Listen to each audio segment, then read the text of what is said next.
Hello all, I'm Dr. Prabhas Sanjanbal. In today's class, we'll discuss about the context-free grammar, ambiguous grammars, and unambiguous grammars.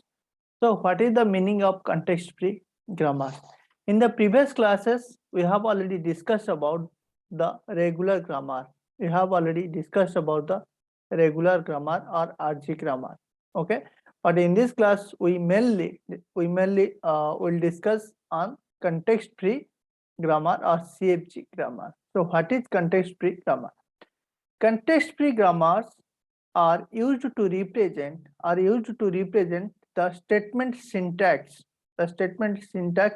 in the programming language. Suppose we mainly used the context-free grammar in to check the syntax error in the programming language. This is also one of the example used to check the syntax error in the programming language. For example, int is a keyword. Suppose if I'll write int, so this is the syntax error. This one is called as syntax error. Okay, so we mainly used context-free grammar to check the syntax error in the programming language. Next definition is ambiguous grammar. What is ambiguous grammar?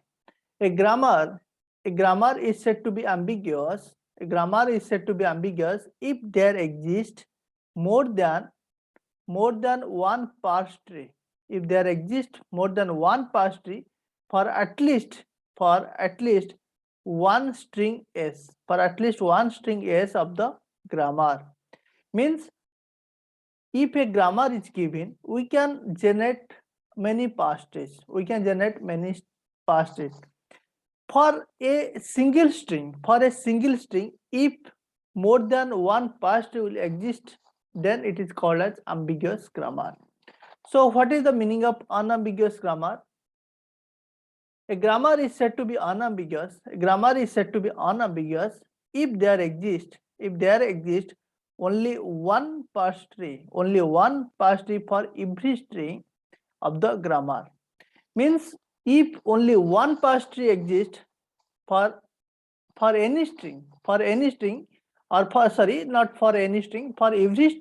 for each string of the grammar, then it is called unambiguous grammar. If for any string, if there are more than one parse tree will exist, then it is called as ambiguous grammar. Now we'll try to understand what is the meaning of ambiguous grammar and unambiguous grammar with the help of example. Okay, now we'll see some examples. Okay, so this is the first question. Which of the following grammars are ambiguous grammars? So this is my grammar: E2 E plus E star E, then ID. Okay, so this grammar contains three productions. Means E2 E plus E, then E2 E star E, then E2 ID. So there are three productions. Okay, the string is given here. The string is given like ID star ID plus ID, ID star ID plus ID. Here E is a non-terminal. Here E equals to non-terminal, or we can say like a variable, and ID equal to ID plus star are called as terminals.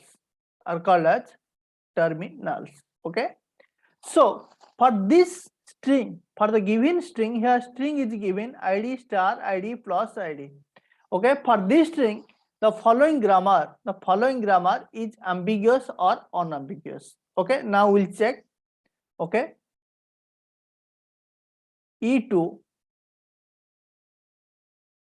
E plus E, here first ID, then E2 star E, So E2 ID, E2 ID is also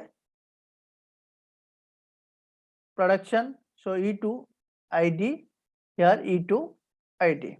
Okay. So ID star ID plus ID. So it will give what? ID star ID plus ID. Right. So this is one pass tree. So this is one pass tree. Right. Now we'll try to construct if more than one pass tree exists. Okay. Now see here. Now we'll try to draw E2 E star E,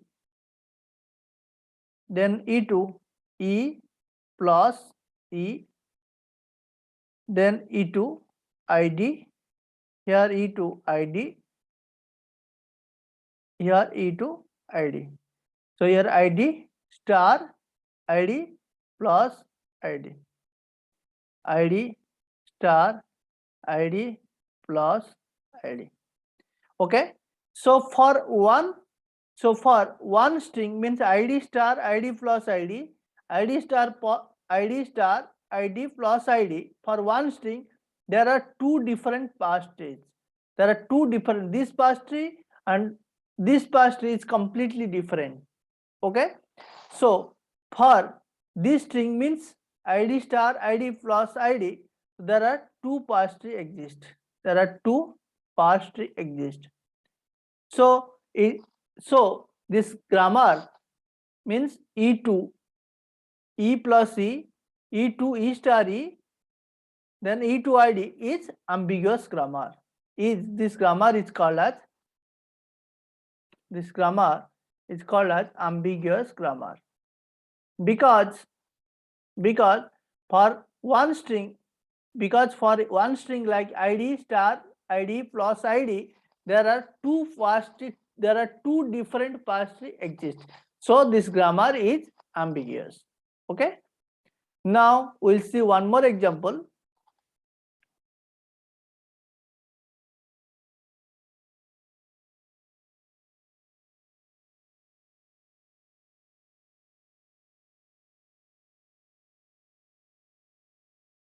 Okay, this is one more example. So S to SS, S to SS, then S to A. So there are two productions. The string is given triple A. So for the given string, this grammar is ambiguous or not.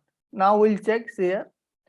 So S to S, S, then S to S, S, then here S to A is production is there. So S to A, then S to A, then S to A. So this will give A. Okay, this is one pass tree. Now we'll try to construct one more pass tree if possible. S2 S, then S2 S. So S to A, S to A, S to A. Here this pass tree will also give the string like triple A.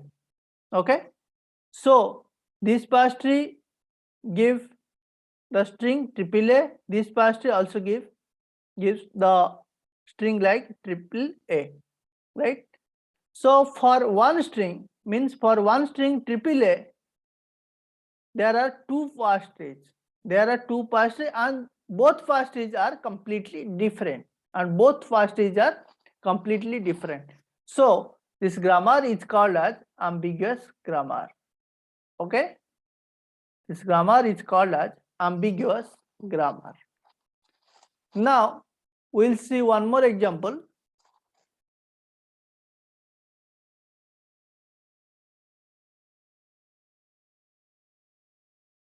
Okay, this is one more example.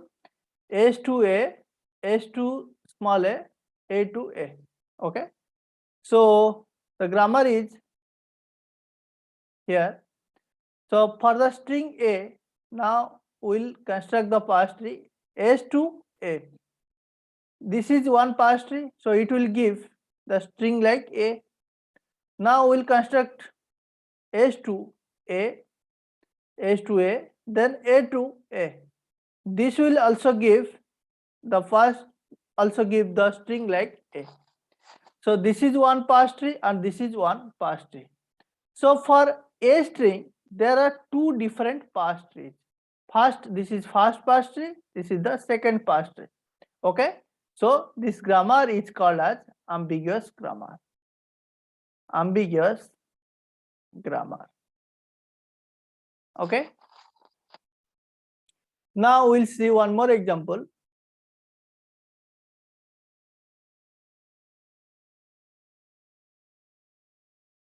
Okay, now we'll see one more example.